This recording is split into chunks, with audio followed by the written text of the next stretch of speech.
Jiho stood in the doorway of his new living quarters, staring at the space that would be his home for the next year. The room looked nothing like his small apartment back on Earth. Everything was too big, too bright, and too strange. The walls glowed with a soft blue light that seemed to come from nowhere.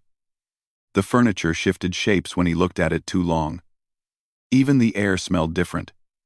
Like metal. And something sweet he couldn't name. He dropped his bag on the floor and sat on what he hoped was a bed. It adjusted to his body instantly, making him jump. This was Harmony 7, the biggest university station in the galaxy. 50,000 students from more than 200 different alien species lived and studied here. And Jiho was one of only 5 humans who had been accepted this year. The door opened with a soft sound. Jiho looked up and froze. His new roommate walked in. She was tall. Much taller than him. Maybe 7 feet. Her skin looked like it was made of crystal or glass, shimmering with colors that changed as she moved. She had 4 arms, each one long and graceful. Her eyes were completely black, like deep space, with tiny lights that flickered inside them like stars. "You must be the human," she said. Her voice was soft but had a strange echo to it, like 2 people speaking at once. "Yeah, I'm Jiho." He stood up and held out his hand, then realized she might not know what a handshake was. She looked at his hand for a long moment. "I am Vela. Your roommate." She didn't take his hand. Instead, she moved past him to the other side of the room. "I have arranged the living space according to standard protocols. You have that section. I have this one. The shared area is in the middle." Jiho pulled his hand back and nodded. "Okay, that sounds good." Vela began unpacking her things with all 4 arms working at once. She moved with perfect efficiency, not wasting a single motion. Everything she owned seemed to be either white or clear crystal.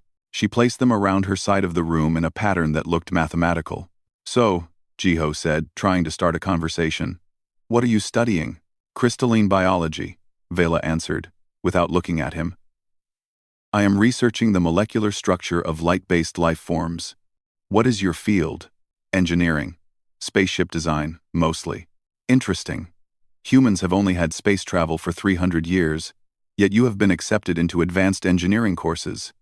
Your species learns quickly." Jiho wasn't sure if that was a compliment or not. "We try our best." "I have read about humans," Vela continued. "Your biology is simple but functional. Single heart, limited sensory range, short lifespan. You eat organic matter after heating it with fire." "Fascinating. We call it cooking," Jiho said, feeling a bit defensive. "It makes food taste better and kills bacteria." "Taste." "Yes. Another primitive sensory function." Vela finally turned to look at him. "I do not mean to offend. On my world, we find efficiency in simplicity. Humans are simple, but you survive." Jiho decided not to argue. He went back to unpacking his own things. He pulled out a small cooking unit, the only one that could fit in his bag. He'd need it because the station's food dispensers made food for aliens, not humans. "What is that device?" Vela asked, watching him set it up. "It's for cooking. I need to heat my food." "How inefficient. You must waste energy to make your nutrition acceptable." "My species absorbs light directly." "Much simpler." Yeah, well, we can't all be solar panels," Jiho muttered. The first week was hard. Jiho quickly learned that being human on an alien station meant everyone stared at him. In the corridors, aliens would stop and watch him walk by. Some took pictures, others whispered in languages he didn't understand. In classes, professors treated him like he was a child, explaining basic concepts slowly and carefully as if he couldn't keep up. But he could keep up. Humans might be new to the galaxy, but they weren't stupid. Vela was a quiet roommate. She kept to her side of the room and followed a strict schedule. She woke up at exactly the same time every day, stood under a light for 30 minutes to feed, then left for classes. She came back at the same time every evening, studied for exactly 3 hours, then went to sleep. She never talked unless she needed something. She never asked Jiho about his day. She never laughed or seemed angry, or showed any emotion at all. Jiho started to feel very alone. One evening, he was cooking rice and vegetables on his small heating unit. The smell filled the room. Vela came in and stopped, her skin flashing yellow for just a second. "That odor is strong," she said. "Sorry, it's my dinner. I'll open the air vent." "Why do you heat plant material to that temperature?" "It destroys many nutrients. Because it tastes good. Because it reminds me of home." Jiho stirred the vegetables, watching the steam rise. "My mom used to make this every Sunday." Jiho steam riser. Jiho steam riser. Jiho steam riser. "Are used to make this every Sunday." "Mom, that is the human term for birth parent, correct?" "Yeah, you miss her." It wasn't a question, just a statement of fact. Jiho nodded anyway. "Curious," Vela said. She went to her side of the room but didn't start studying like usual. Instead, she stood there for a moment, her skin colors shifting slowly. Then she said, "I do not understand why distance from family causes distress. It is not logical. We're emotional creatures," Jiho said. Love. Another primitive concept. But Vela's voice had changed slightly, like she was thinking about something. "My species does not value such things. We find them distracting." Jiho looked at her, really looked at her. For the first time, he noticed how she stood alone on her side of the room, surrounded by her perfectly organized things. And he realized something. She was alone too. Maybe more alone than he was. "Do you ever get lonely?" he asked. Vela turned to face him. Her black eyes with their tiny stars seemed to look right through him. For a long moment, she didn't answer. Then she said, "I do not know what that word means," but the way her skin flickered when she said it made Jiho wonder if that was really true. That night, as Jiho lay in his adjusting bed, he heard a soft sound from Vela's side. He looked over and saw her standing under her light. But she wasn't feeding. She was looking at something on her data pad. When the light from the screen reflected off her face, Jiho could see what she was watching. Videos of humans, families laughing together, friends hugging, people crying at funerals. Vela was trying to understand emotions, and Jiho realized that maybe his strange alien roommate wasn't so different from him after all. Maybe she was just trying to understand a universe that didn't make sense to her, the same way he was trying to understand a galaxy where humans were the outsiders. Maybe they could help each other. If only they could figure out how to talk about it. 3 months passed like slow water dripping from a faucet. Jiho had settled into a routine. But settled didn't mean comfortable. It meant surviving. Every morning, he walked to classes and felt the weight of 1,000 alien eyes on him. In the engineering lab, he worked alone while other students clustered in groups of their own species. They spoke in languages that sounded like music or grinding rocks or electrical static. Sometimes, they looked at him and whispered.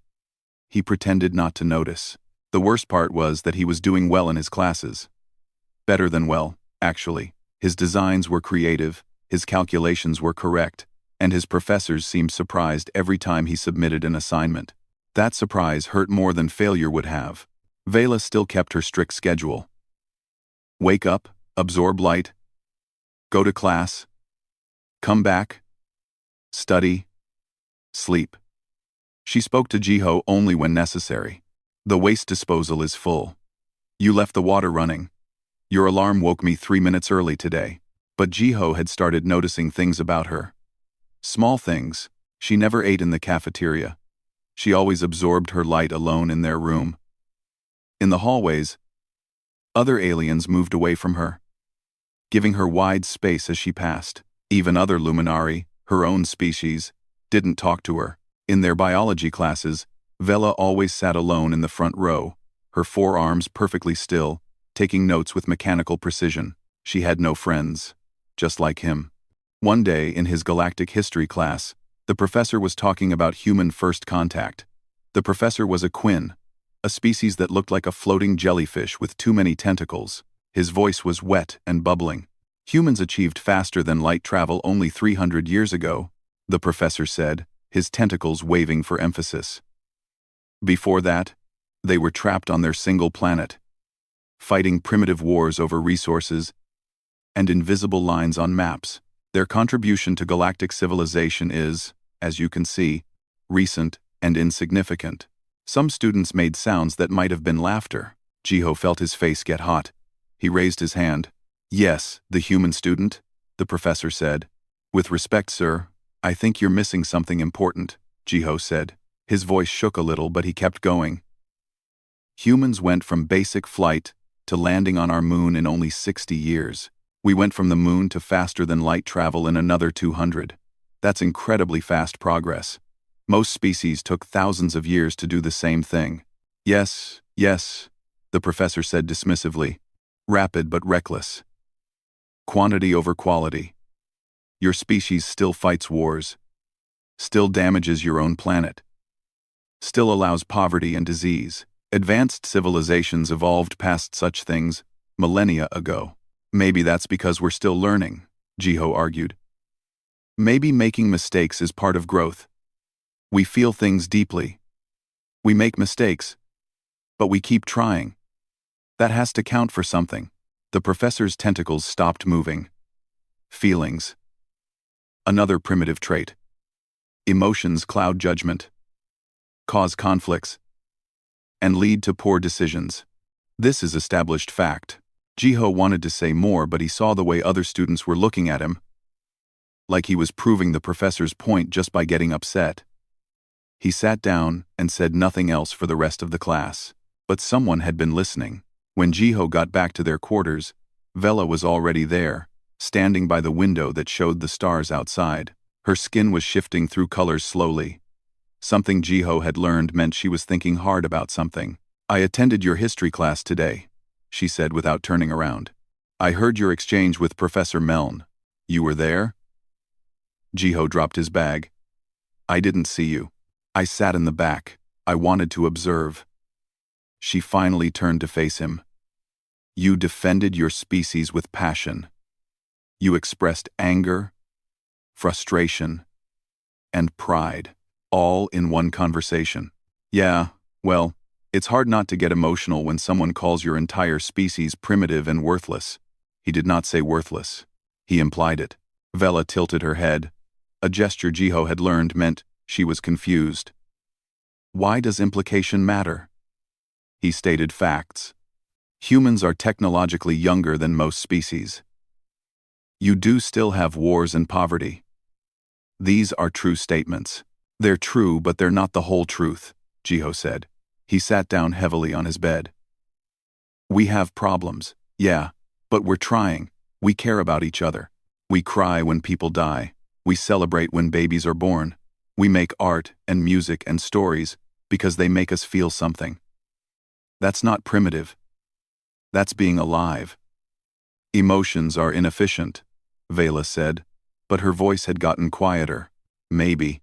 But they're also what make life worth living. Jiho looked at her perfect posture, and her carefully controlled colors. Don't you ever want to just feel something? Anything? Anything. Vela's skin flashed bright white for just a second, then went back to her normal opalescent shimmer.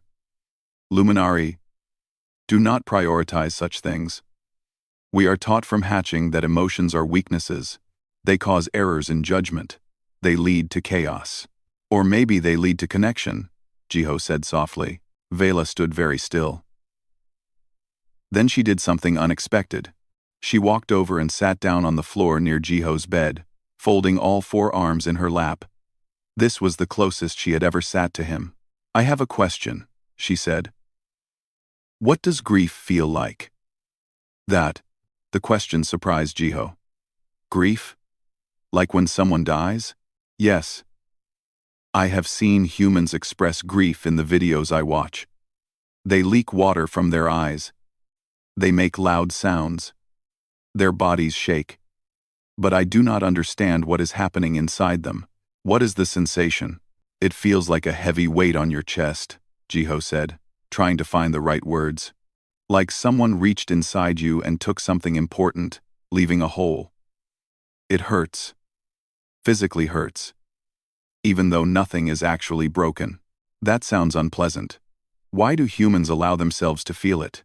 We don't really have a choice. You love someone, and when they're gone, the love has nowhere to go. It turns into grief. Love, Vela repeated. I have been researching this concept. It appears to be a chemical bonding mechanism that encourages humans to form groups. It's more than that, Jiho said. It's caring about someone more than you care about yourself. It's wanting them to be happy even if it doesn't benefit you. Vela's skin rippled with colors, faster than usual. That is highly illogical. Probably. But it's real. They sat in silence for a while. Outside the window, ships moved between the stars like tiny lights dancing.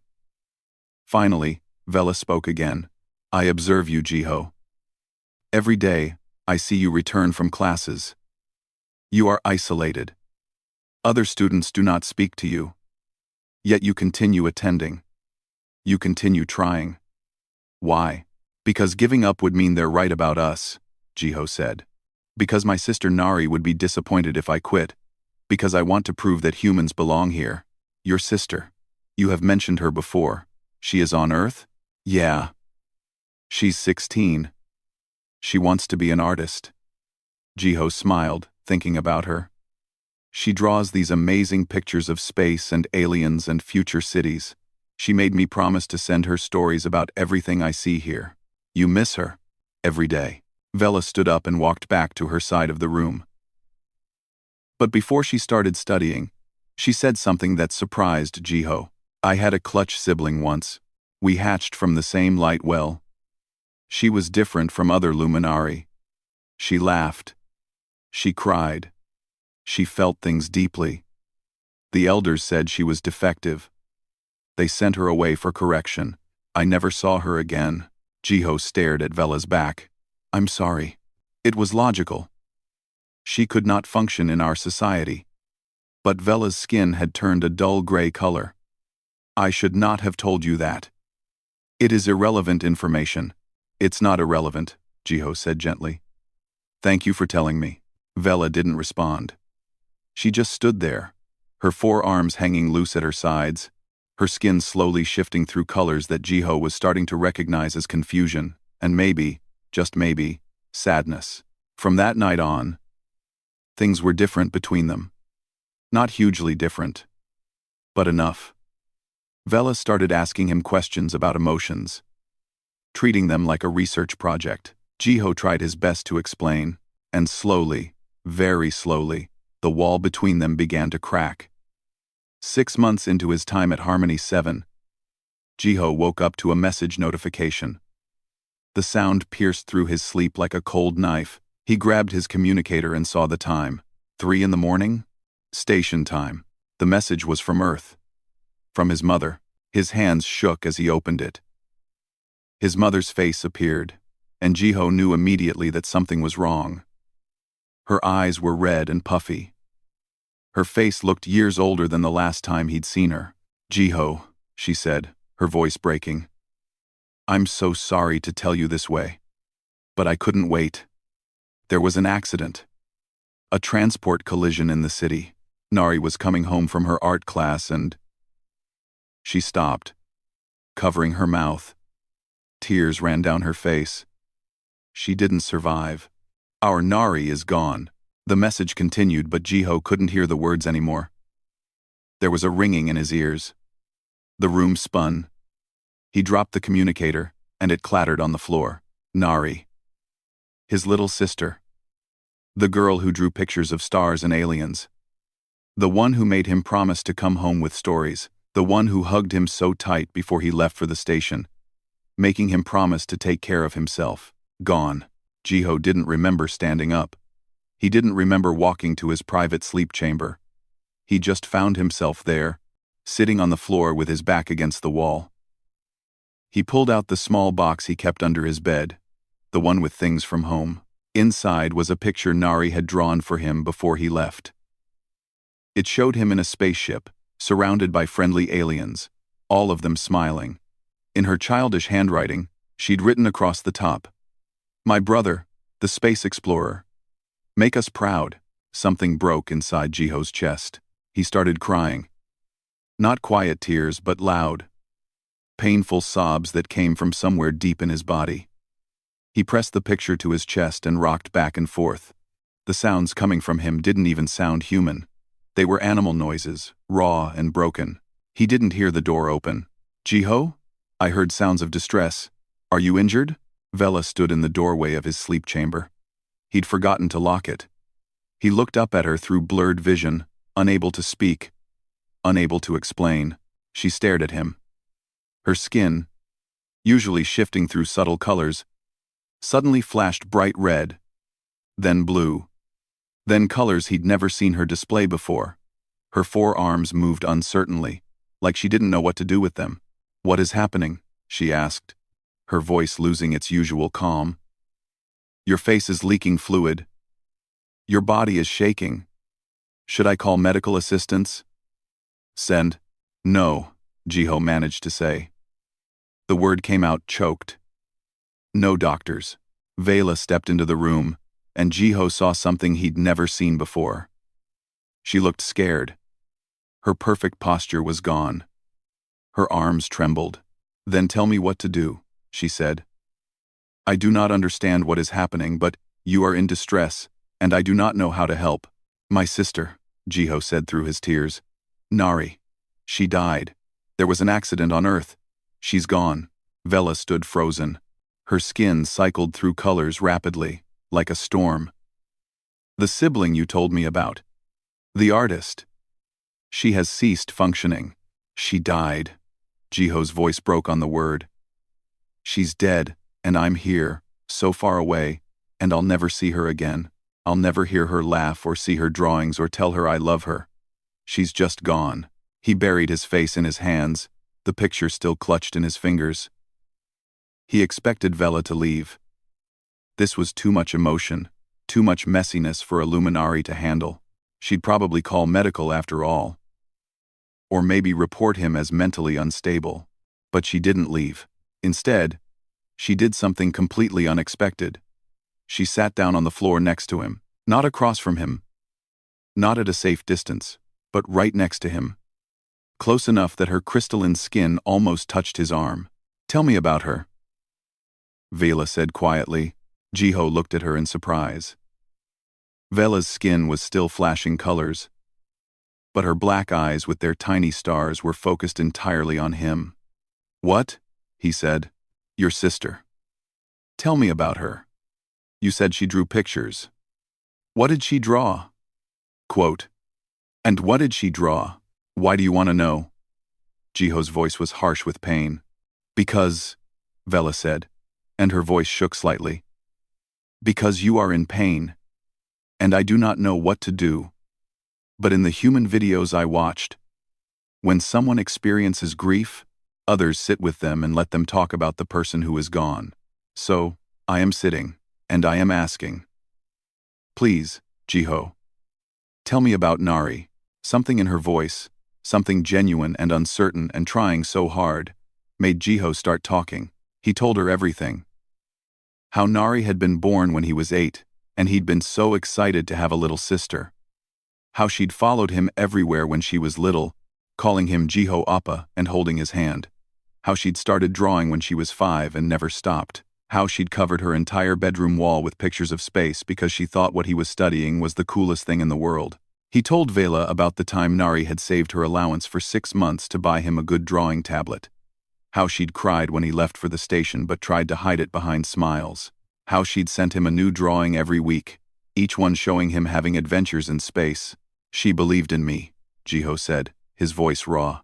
Even when I doubted myself, she thought I was going to change the world. And now she's gone, and I wasn't there. I didn't say goodbye. I didn't tell her she was the best sister in the universe. Vela sat silently, listening to every word.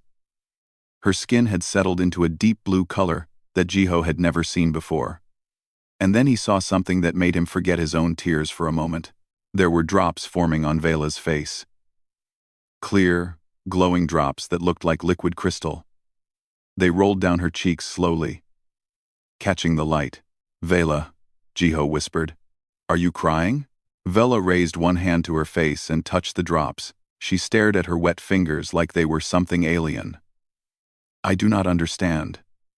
This should not be possible. Luminari do not. We do not. You're feeling it, Jiho said.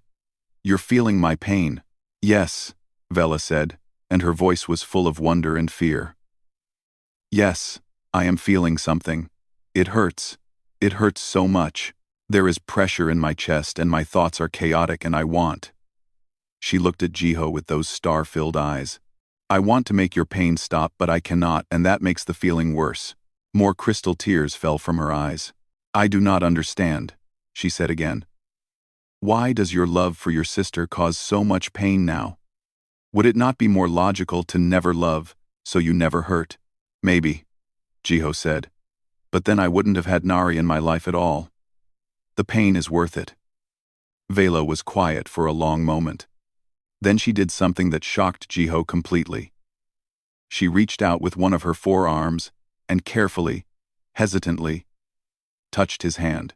I am sorry for your loss, she said, speaking the formal words she must have learned from human culture files. Then she added, in her own words, I am sorry that Nari is gone. From what you have told me, she sounds like she was wonderful. I wish I could have met her. Jiho felt a new wave of tears coming. But these felt different. Less sharp. He turned his hand and held Vela's hand, her skin cool and smooth against his. They sat like that for hours. Jiho talked and cried and showed Vela every picture Nari had sent him. Vela listened and asked questions and cried her strange glowing tears. The colors of her skin shifted with every emotion Jiho described, like she was learning to feel in real time. As the station's artificial sun began to rise outside the window, Jiho felt exhausted but somehow lighter.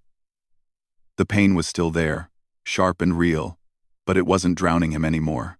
Thank you, he said to Vela. You didn't have to do this.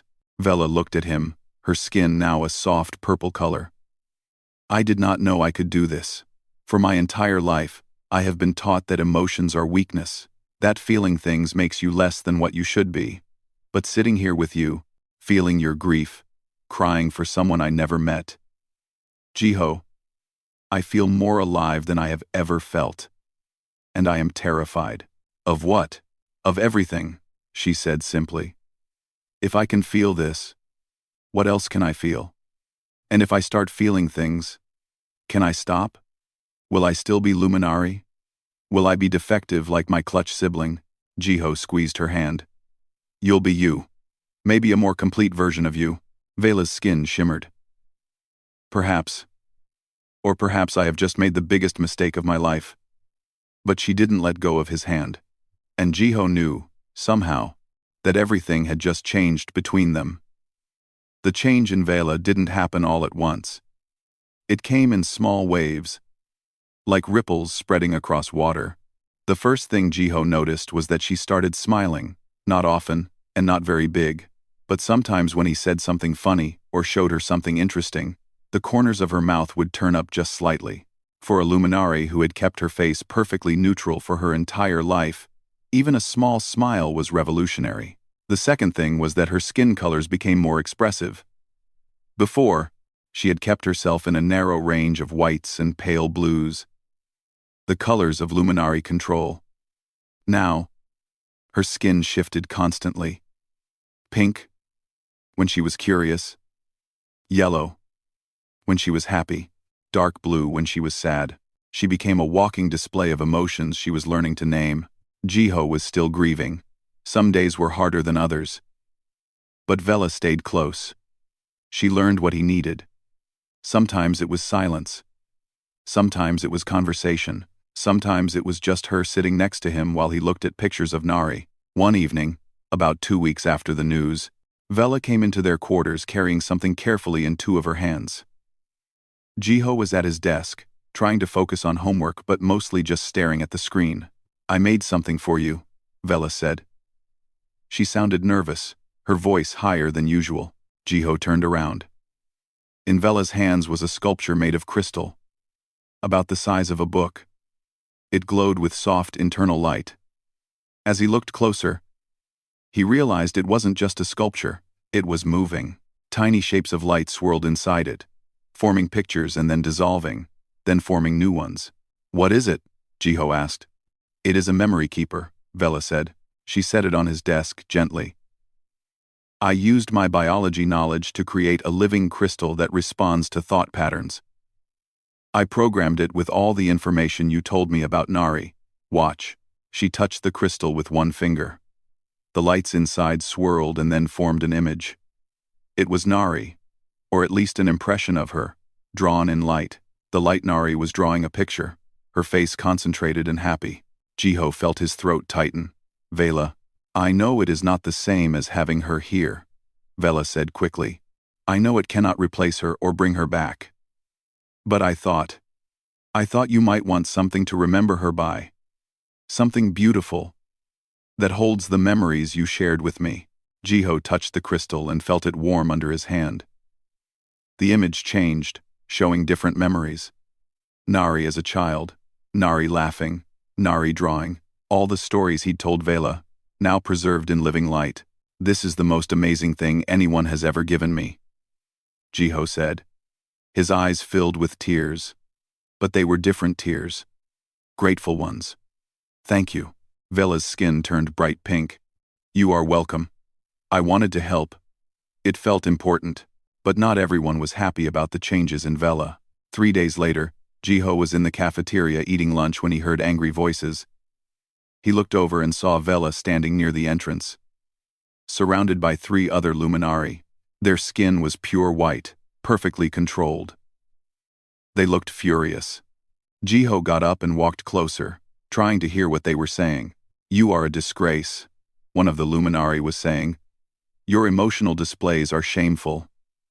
You cry in public. You smile. You act like a primitive creature." "I am exploring new aspects of my existence," Vela said. Her skin was flashing red with anger, but her voice stayed calm. "There is nothing wrong with feeling emotions. Everything is wrong with it," another Luminari said. "You are Luminari. We are the most advanced species in the galaxy. We do not lower ourselves to emotional chaos like lesser beings." "Lesser beings like humans," Jiho said, stepping forward. The 3 Luminari turned to look at him with clear disgust. "Yes, like humans," the first one said. "You have corrupted her. She was perfect before she met you. Now she is defective." "I'm not defective," Vela said, her voice getting louder. "I'm just finally allowing myself to be complete." "The embassy will hear about this," the 3rd Luminari said coldly. "Your family will be informed. They will be so ashamed." The 3 of them walked away, leaving Vela standing there, her skin cycling through colors so fast it looked like a rainbow storm. "Are you okay?" Jiho asked. "No," Vela said simply. "I am not okay. But I am also not sorry." That afternoon, Vela received a message from her family. Jiho wasn't there when she read it. But when he came back to their quarters, he found her sitting on the floor, her skin completely gray, staring at nothing. "Vela?" She looked up at him. "My family has disowned me. They say I am no longer their daughter. They say I have brought shame to their light well." She held up her communicator, showing the message. It was written in formal Luminari script, cold and precise. "They say I am dead to them. I'm so sorry," Jiho said. He sat down next to her. "This is my fault. If I hadn't—" "No," Vela interrupted. "This is not your fault. This is their choice. They choose control over connection. They choose coldness over feeling alive." Her skin flashed red. "I am angry with them. Is that wrong?" "No, it's completely normal. It hurts," Vela said quietly. "Losing them hurts. Is this what grief feels like?" "Part of it, yeah." Vela was silent for a moment. Then she said, "Now I understand even more why Nari's death hurt you so much. I understand why you cried. I am crying now too." And she was. Crystal tears fell from her eyes, glowing in the dim light of their room. Jiho put his arm around her shoulders. She leaned into him, something she never would have done a month ago. We're both orphans now, I guess, Jiho said. In a way. Yes. But we are not alone. We have each other. Word spread quickly through the station about the emotional luminari. Students stared at Vela even more than before. Professors whispered when she walked by. The university administration started asking questions.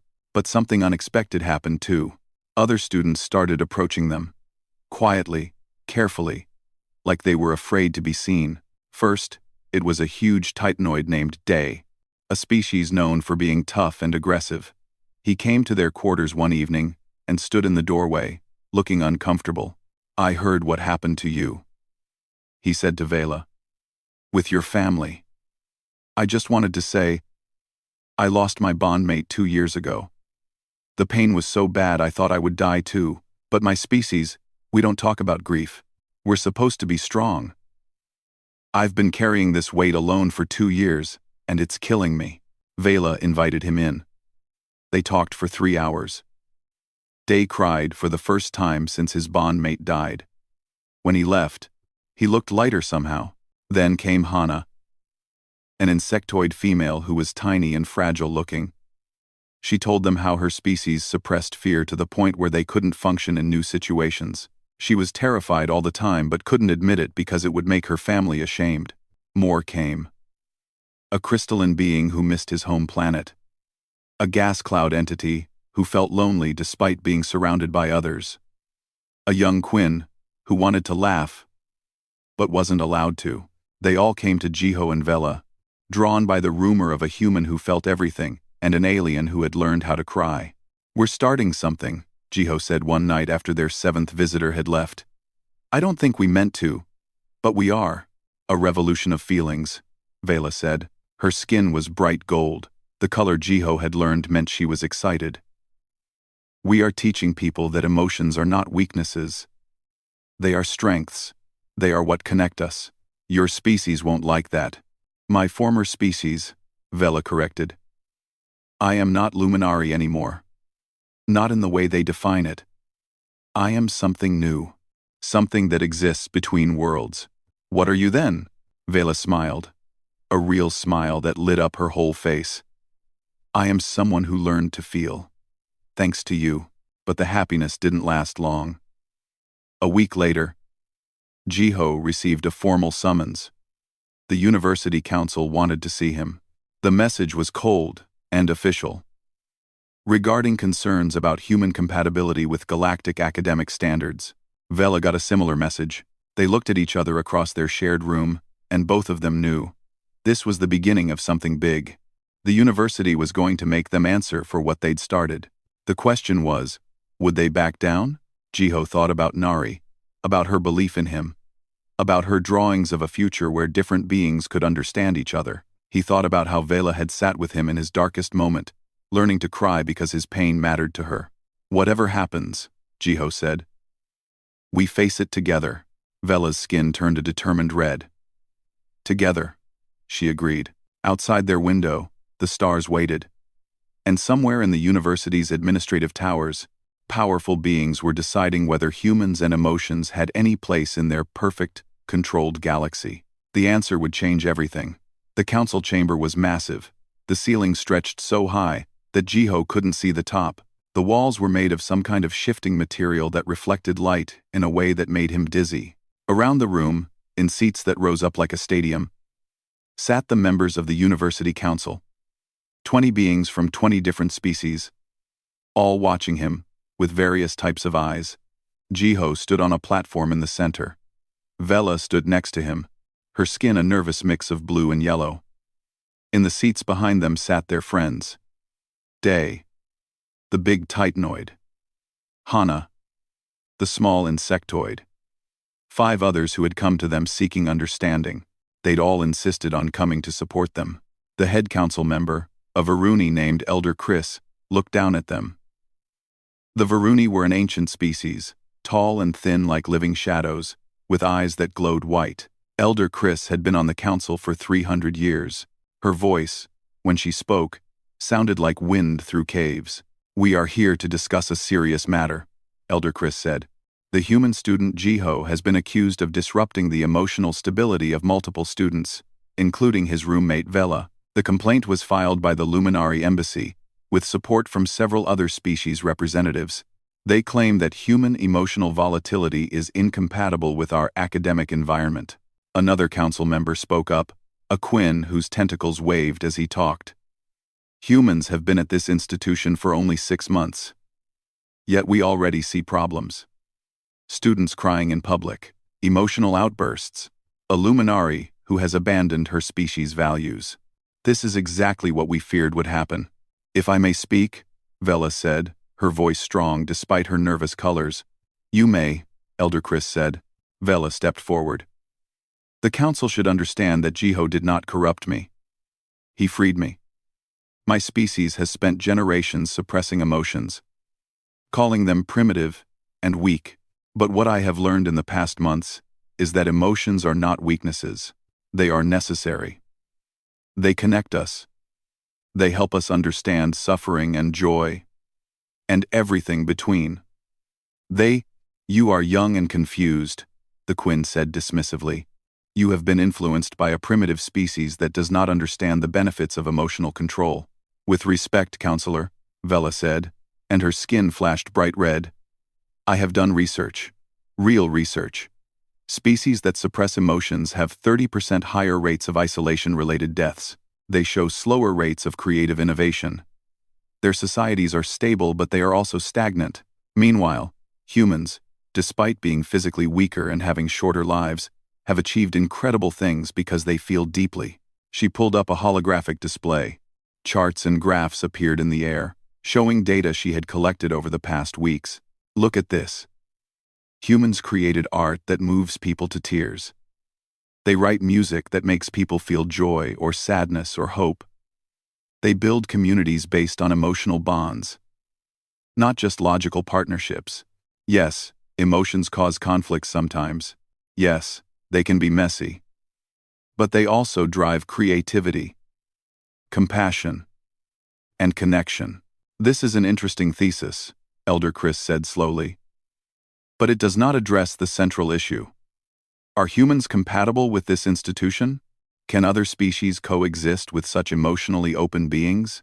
I think we have to, Jiho said, speaking for the first time. His voice echoed in the huge chamber. But not because humans need you. Because you need us. There were sounds of shock and anger from several council members. Explain yourself, human, the Quinn demanded. Jiho took a deep breath. He thought about Nari, about her belief in him. He thought about Vela learning to cry. He thought about all the students who had come to them, desperate to feel something real. Look around this galaxy, Jiho said.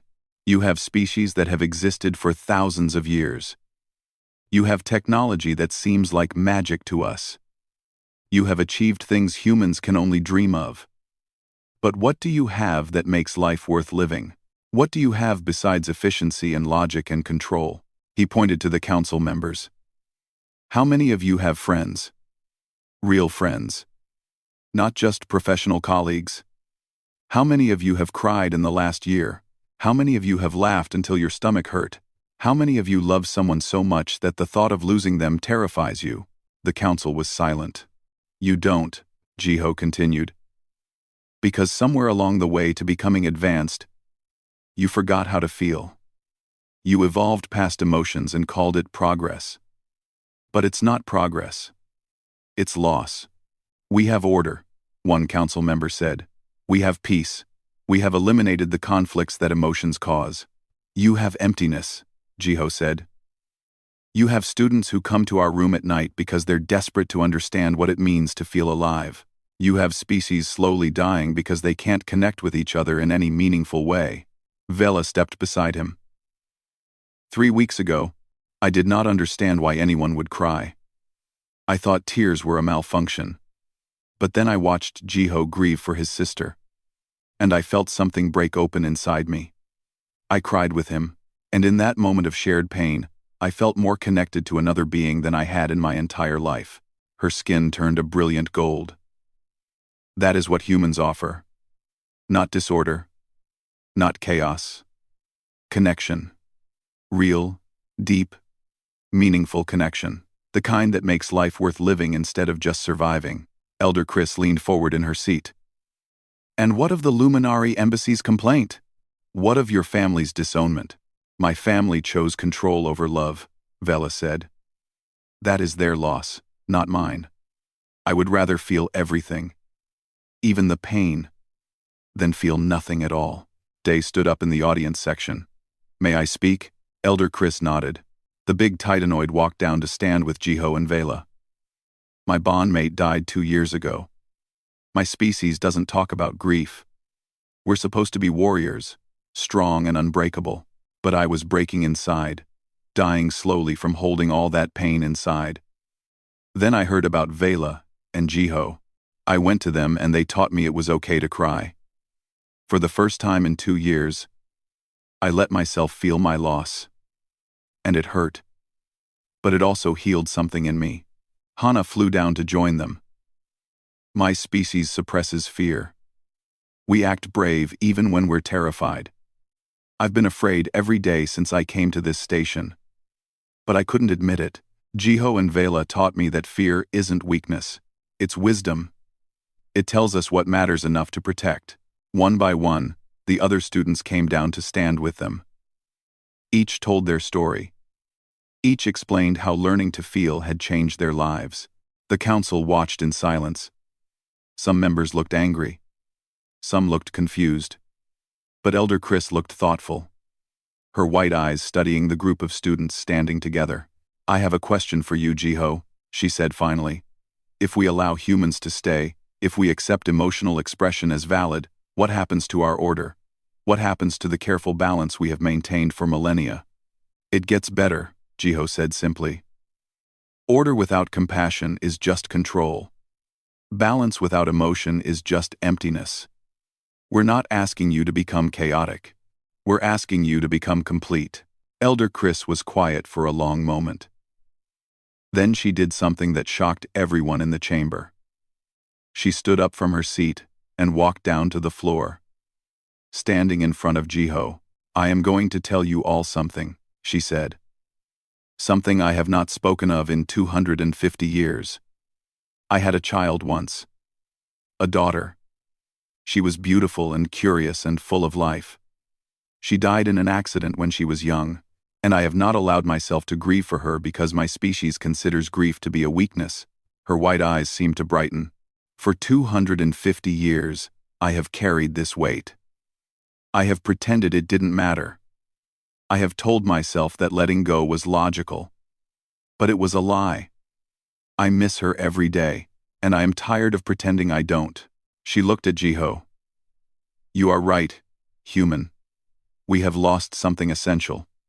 And perhaps it is time we remembered what it means to feel.